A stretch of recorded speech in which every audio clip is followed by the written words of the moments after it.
Good morning, all of you. Now, today we will discuss a new topic regarding the abscess. ઘણી બધી terminology આવે છે મેક્યુલ, પેપ્યુલ, પસ્યુલ, vesicle, ulcer, એબ્સેસ, કાર્બંકલ, સિસ્ટ, Fisher, fistula. આ બધી terminology skin related છે જેમાં સ્કિનમાં કંઈક ને કંઈક પેચીસ થતા હોય છે, ચાંદા પડતા હોય છે, ઘૂમડા થતા હોય છે. તો આજે આપણે જોઈશું એબ્સેસ વિશે કે વોટ ઇઝ એબ્સેસ, એબ્સેસ થાય છે કેવી રીતે. ઓકે, આ આખું એબ્સેસ એટલે ઘૂમડું એ કેવી રીતે થાય છે. તો હું અહીંયાથી એક વિડીયો શેર કરું છું, તમને એનો ઓડિયો પણ સંભળાશે, ધ્યાનથી જોજો, પછી કોઈને કોઈ ક્વેરી હોય તો પૂછજો.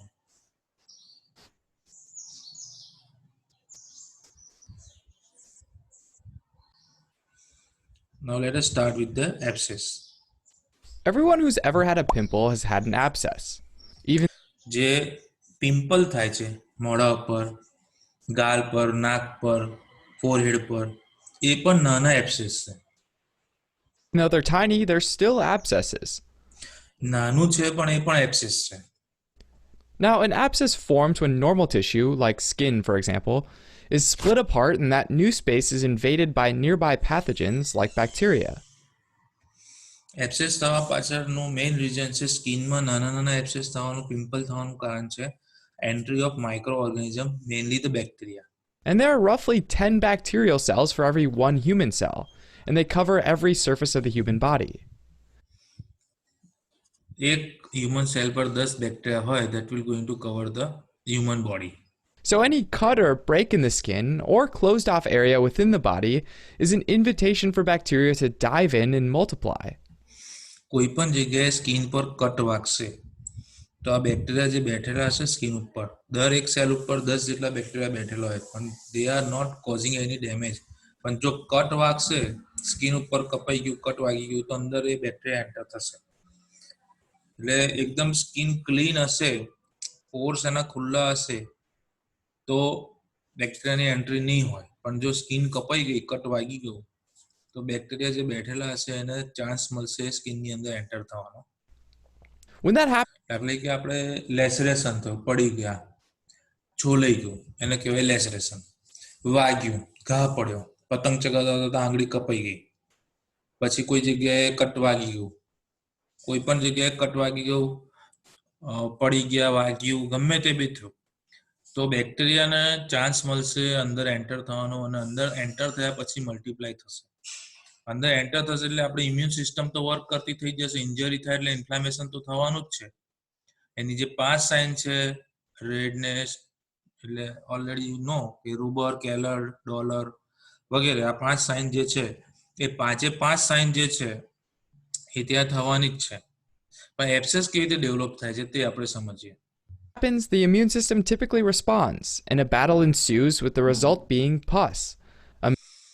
એટલે યુદ્ધના ધોરણે ડબ્લ્યુબીસી ત્યાં આગળ આ બેક્ટેરિયાને મારવા માટે આવશે, તો એમાં ઇન્ફ્લામેશન થશે, cellular response, vascular phenomena, WBC આવશે, એક્ઝ્યુડેટ બધું ભેગું થશે, એટલે કે પસ, એટલે કે પરું પાકશે બધું અંદર. Okay, Mixture of bacteria, immune cells, and dead tissue. આ પસ એટલે શું છે? મિક્સચર ઓફ ઇમ્યુન સેલ એટલે કે ડબ્લ્યુબીસી, બેક્ટેરિયા અને ત્યાંની લોકલ ટિશ્યુ જે મરી ગઈ છે એ cell debris, dead cell debris, બરાબર. આ બધું જે પ્લાઝમા લિક્વિડ જે બધું ભેગું થયું છે એને આપણે કહીએ છીએ એક્ઝ્યુડેટ, અથવા એને બીજો શબ્દ કયો વાપરીએ છીએ આપણે? પસ. એટલે ગુજરાતીમાં એને કહીએ પરું થઈ ગયું છે, પાકી ગયું છે. એટલે ઘણીવાર પિમ્પલ્સ દબાવો તો અંદરથી પાક નીકળે. પિમ્પલ્સ એ નાની વસ્તુ છે, નાનું એબ્સેસ છે, ઘણા મોટા એબ્સેસ થતા હોય છે. Okay, So, in response to an injury, the tissue releases જો આ ઇન્જરી થઈ અને બેક્ટેરિયા અંદર એન્ટર થશે તો એ વખતે ટિશ્યુ શું રિલીઝ કરશે? small chemicals in the local area called cytokines. ટિશ્યુની અંદરથી, સેલની અંદરથી અમુક કેમિકલ રિલીઝ થશે જેને શું કહેવામાં આવશે? સાઇટોકાઇન્સ. જે ઇન્ટરલ્યુકિન 1 છે, ઇન્ટરલ્યુકિન 6 છે વગેરે, સાઇટોકાઇન્સ. Like tumor necrosis factor, interleukin 1, interleukin 6, interleukin 17, and chemokines, which attract જ્યાં ઇન્જરી થઈ, કોઈ પણ જગ્યાએ કટ વાગ્યું તો ત્યાં બેક્ટેરિયા અંદર એન્ટર થશે, તો ત્યાં આગળની જે લોકલ ટિશ્યુ હશે સાઇટોકાઇન્સ રિલીઝ કરશે. સાઇટોકાઇન્સના નામ કયા કયા છે? Tumour necrosis factor, TNF. એટલે કોઈ મોટી ગાંઠ થતી હોય ને એનું નેક્રોસિસ કરે એવું એક ફેક્ટર હોય જેને કહેવાય TNF. એટલે ગ્રુપ ભેગું થઈને આખું મોટું ટ્યુમર, એબનોર્મલ સેલનું બનતું હોય ટ્યુમર ગાંઠ, એ આખું તોડવાની કેપેસિટી ધરાવતું જે કેમિકલ છે એને કહેવાય ટ્યુમર નેક્રોસિસ ફેક્ટર. એનું નામ છે સાઇટોકાઇન્સ. કોની અંદરથી રિલીઝ થશે? તેના લોકલ સેલમાંથી. બીજું રિલીઝ થશે ઇન્ટરલ્યુકિન 1, ઇન્ટરલ્યુકિન 6 અને ઇન્ટરલ્યુકિન 17. ધીઝ આર ઓલસો અ સાઇટોકાઇન્સ. અને ત્રીજું છે કીમોકાઇન્સ. કીમોટેક્સિસ કરશે કે જે WBC ને ત્યાં આગળ એટ્રેક્ટ કરીને લઈ આવશે at the site of injury. Nearby white blood cells, which are part of the immune system. It's kind of like yelling for help and being heard by the nearby police. આપણા policeman જે રીતે આવી જાય એવી રીતે help કરવા માટે આ WBC જાય, પણ એ હેલ્પ કરવા માટે એમને શું રિલીઝ કરવું પડશે? કીમોકાઇન્સ. તો WBC ત્યાં આગળ કીમોટેક્સિસના કારણે એટેક થઈને આવશે. In addition to attracting immune cells, the cytokines also dilate nearby capillaries, which બીજું કીમોકાઇન શું કરશે? કેપિલરી ડાયલેટ કરશે. કેપિલરી ડાયલેટ થાય એટલે permeability of the blood vessels will going to change. That will leave the plasma at the site of injury. એટલે બધું plasma ત્યાં collect થશે.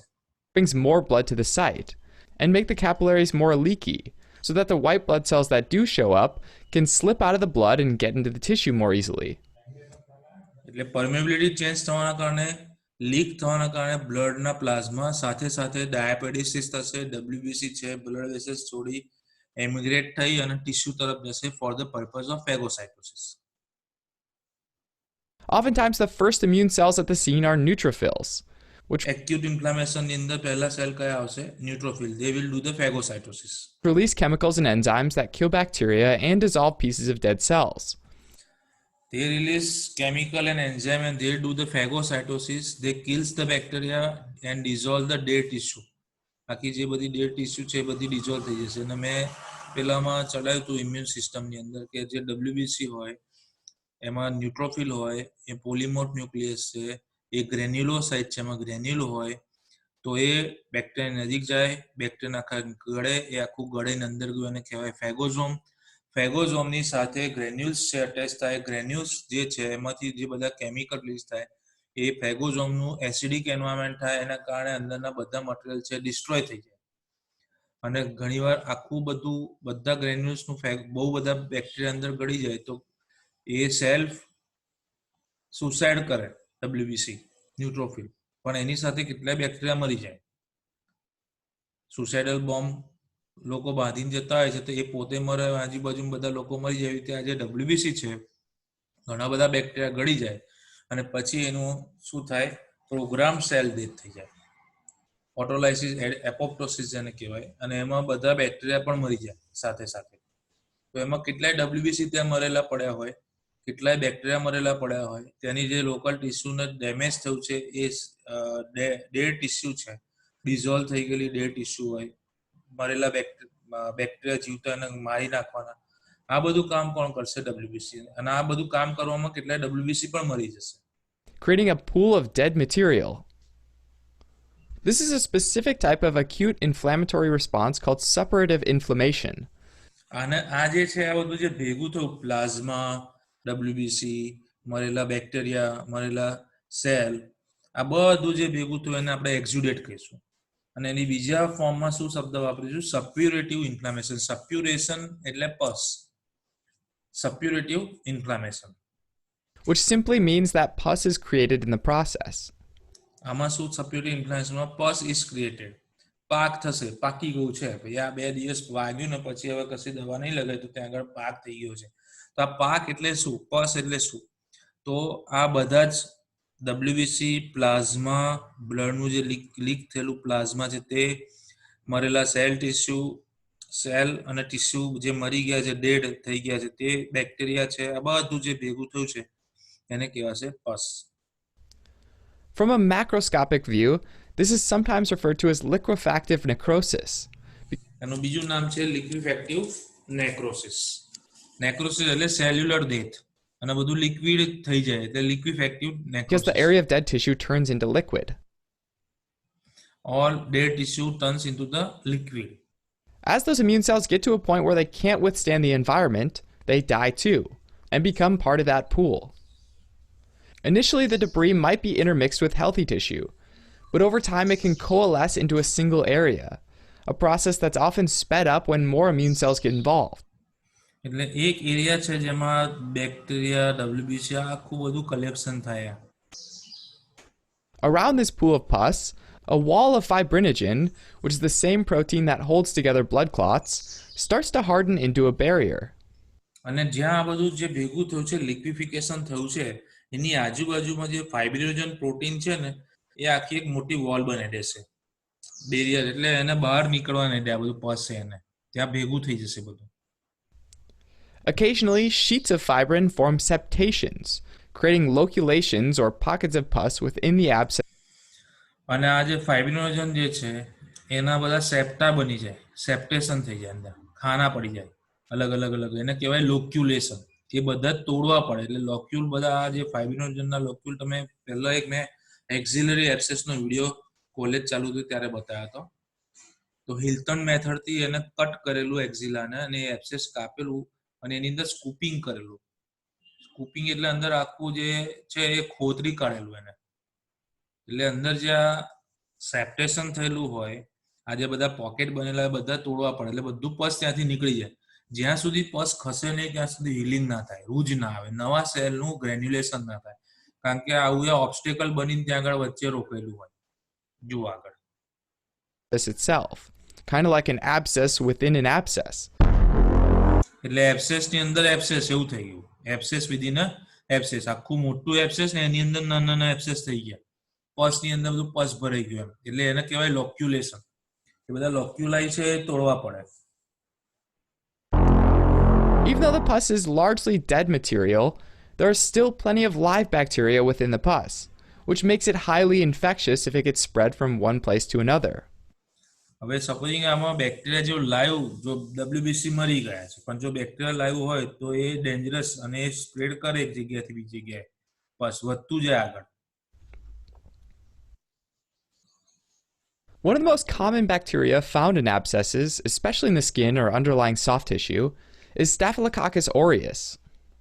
મેઇન જે એબ્સેસની અંદર બેક્ટેરિયા જોવા મળે એ કયા જોવા મળશે? સ્ટેફાઇલોકોકસ ઓરિયસ. સ્ટ્રેપ્ટોકોકસ પણ હોઈ શકે છે પણ સૌથી વધારે જે જોવા મળે છે એ કયા છે? સ્ટેફાઇલોકોકસ ઓરિયસ. તમારે ઓલરેડી સ્ટેફાઇલોકોકસ ચાલ્યું હશે બેક્ટેરિયામાં, એમાં આ વસ્તુ સમજાવી હશે. In fact, Staphylococcus aureus releases the enzyme coagulase, which આ એક એન્ઝાઇમ રિલીઝ કરશે એનું નામ છે કોએગ્યુલેઝ, જેનું કામ speed up the process of building the fibrinogen wall. આ જે ફાઇબ્રિનોજન વોલ જે બની ને એ આ કોએગ્યુલેસના કારણે ડેવલપ થાય છે. In contrast to an abscess near the skin, ones that originate deeper in the body often happen in spaces that are already relatively walled off. For example, in the gallbladder, if a stone blocks bile from flowing out, it essentially becomes a new home for bacteria.